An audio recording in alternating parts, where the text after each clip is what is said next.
Di dalam pengenalan, sindrom Angelman ini merupakan satu gangguan yang berlaku pada saraf dalam melewati perkembangan yang meliputi aspek kelewatan perkembangan, ketidakupayaan dalam kemahiran intelektual, mengalami gangguan dalam kemahiran atau perkembangan pertuturan, ataksia serta menunjukkan tingkah laku luar biasa.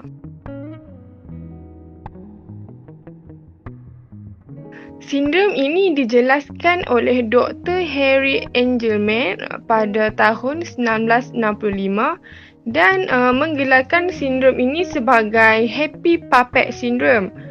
Beliau membuat pemerhatian kepada 3 orang kanak-kanak dan menyatakan setiap tingkah laku atau sifat mereka yang menunjukkan ketidakbiasaan. Penemuan ciri sindrom ini tidak jelas semasa kelahiran dan diagnosis gangguan biasanya dibuat antara usia 1 dan 4 tahun. Antara ciri-ciri dan karakter tingkah laku mencabar yang ditunjukkan oleh murid-murid yang didiagnos dengan sindrom Angelman ialah mereka suka menggigit, memukul, mengamuk dan mencederakan diri mereka atau orang sekeliling. Mereka ini juga sering merosakkan cermin televisyen, menarik langsir, menjerit dan melemparkan barang-barang kepada adik-beradik yang lain. Selain itu, murid-murid ini juga mengalami kesukaran berkomunikasi dengan orang lain. Oleh itu, mereka menggunakan bahasa isyarat untuk berkomunikasi. Walaupun keadaan mereka begitu, mereka sering ketawa, gembira dan mesra. Terdapat beberapa situasi atau keadaan yang ditunjukkan dalam video ini, iaitu murid ini menggigit ibu bapanya ketika mereka sedang memandu. Selain itu, murid-murid ini juga tidak berhenti ketawa walaupun tiada perkara yang menyeronokkan, dan sewaktu mengikuti kedua-dua ibu bapa mereka pergi membeli belah, mereka telah mencubit lalu menekam salah seorang pelanggan di pasaraya. Yang keempat adalah objektif kajian. Kajian kes ini dilakukan untuk mencapai beberapa objektif, iaitu yang pertama adalah untuk menghuraikan maksud sindrom Angelman.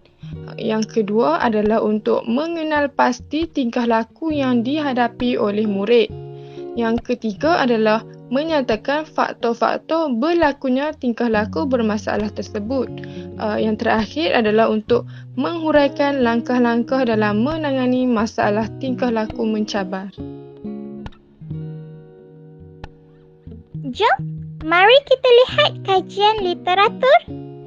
Terdapat 4 kajian-kajian lepas yang berkenaan dengan Angelman Syndrome yang bertingkah laku agresif dan juga mencabar. Jom, mari kita lihat kajian yang pertama pada tahun 2009. Tujuan utama bagi kajian ini dijalankan adalah untuk mengenal pasti masalah tingkah laku agresif yang ditunjukkan oleh kanak-kanak yang mengalami Angelman Syndrome. Dan hasil daripada kajian itu, 10 daripada 12 orang peserta kanak-kanak telah menunjukkan beberapa tingkah laku yang agresif. Contohnya macam mencubit, menggigit, menarik rambut, memukul, meludah, menampar dan mencengkam. Dan perkara ini telah menjelaskan bahawa kanak-kanak yang didiagnos Angelman Syndrome mampu menunjukkan tingkah laku yang mencabar dan agresif. Mari kita lihat kajian yang kedua, di mana kajian ini telah dijalankan terhadap ketiga-tiga diagnos yang berbeza terdiri daripada Angelman, Chiari-Duchenne dan juga Cornelia-de-Lange Syndrome, di mana tujuannya adalah untuk melihat perbezaan serta tahap potensi dalam mencederakan diri dan juga tahap keagresifan mereka. Dan dalam kajian ini, teori operan telah dilaksanakan dengan lebih terperinci. Dan Hasil keputusannya telah membuktikan bahawa Angelman dapat menangani masalah tingkah laku tersebut dengan adanya pengukuhan sosial positif. Dan ini membuktikan bahawa sindrom Angelman mempunyai hubungan yang ketara dengan pengukuhan sosial positif. Seterusnya, kajian ketiga yang dijalankan. Dalam kajian ini telah menjelaskan bahawa tahap tingkah laku agresif yang dilaksanakan secara eksperimental melalui fasa yang berbeza melalui perhatian dan juga permintaan orang dewasa. Tingkah laku ini dimanipulasi untuk menjadikan sebagai satu kajian atau eksperimen untuk mengenal pasti tingkah laku agresif yang terdiri daripada 10 orang peserta. Dan kajian ini juga telah dilakukan di dalam sebuah kelas yang menghubungkan antara seorang guru sewaktu diaplikasikan untuk memberi penekanan sebagai awalan kepada sesuatu tingkah laku yang mencabar. Dan hasil yang ditunjukkan adalah sangat ketara dengan menunjukkan penurunan kepada tingkah laku yang mencabar melalui kaedah intervensi latihan komunikasi fungsional. Dan mari kita pergi ke bahagian kajian yang terakhir yang dijalankan pada tahun 2017. Dalam kajian ini telah menjelaskan bahawa kanak-kanak yang didiagnos sebagai Angelman syndrome mengalami tingkah laku yang menunjukkan mereka gembira, di mana mereka sangat suka ketawa. Bahkan mereka juga bersifat hyperaktif serta mereka juga mengalami masalah dari segi gangguan tidur. Tapi mereka juga mengekspresikan tingkah laku yang agresif sehingga dapat mendatangkan kecederaan kepada diri sendiri, orang lain dan juga masyarakat yang berada di sekelilingnya.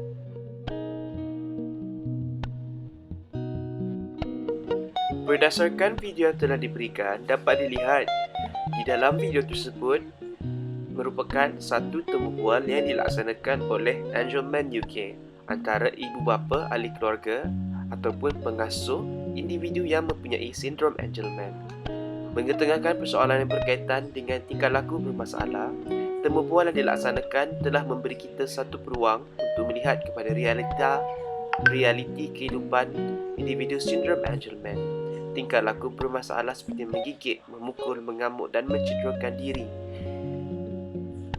adalah antara tingkah laku yang dapat dilihat ditonjolkan individu Angelman.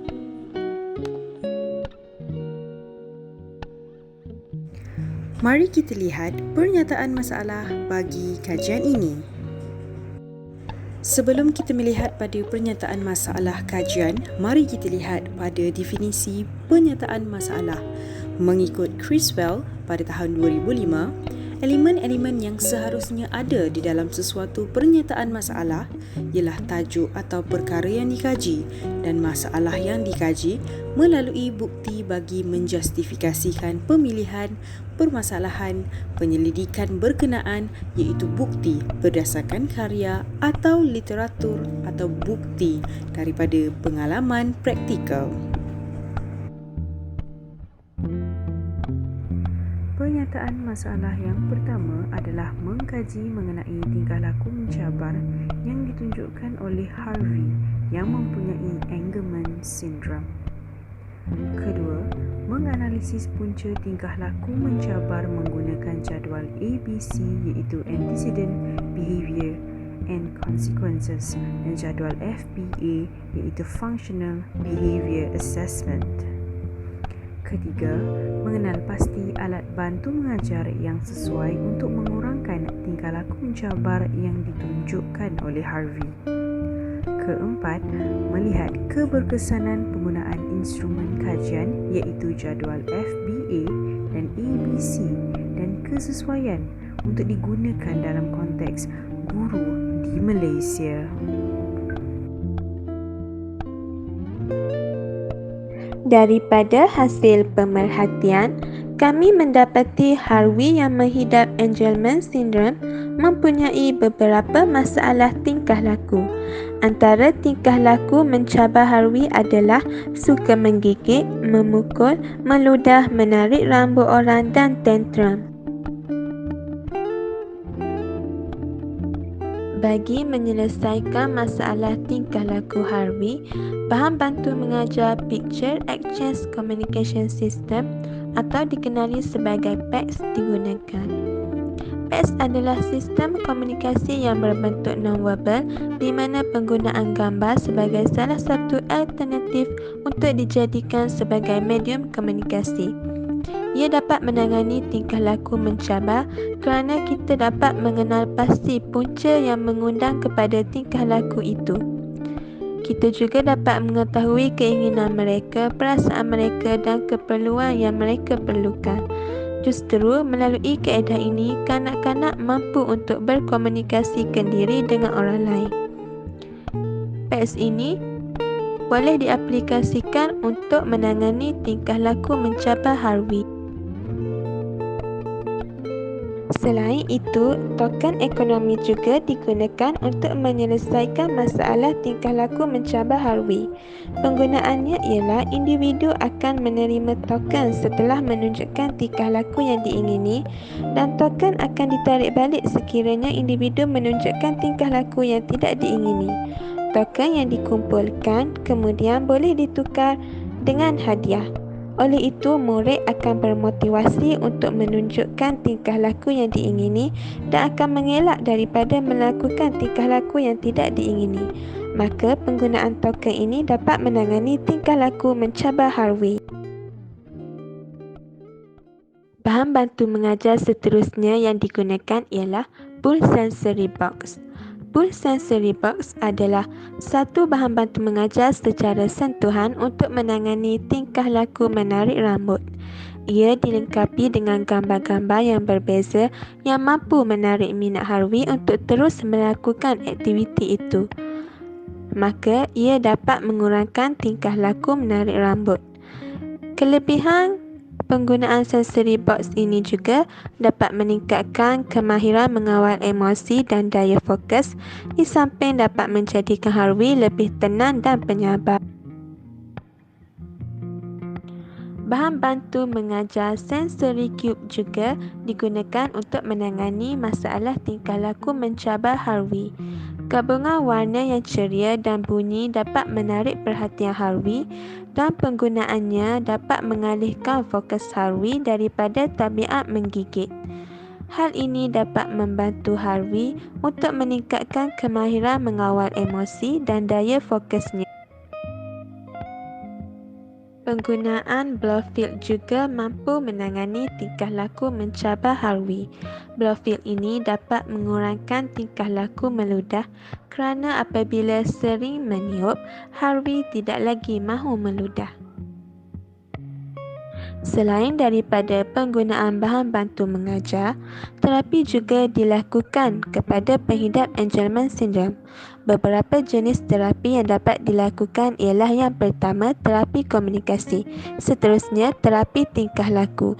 Ia adalah untuk membantu mengatasi gangguan tingkah laku dan kesulitan fokus. Dan yang terakhir ialah melakukan kegiatan tertentu seperti berenang, berkuda atau bermain muzik. Cadangan ini mampu untuk menangani tingkah laku mencabar Harvey.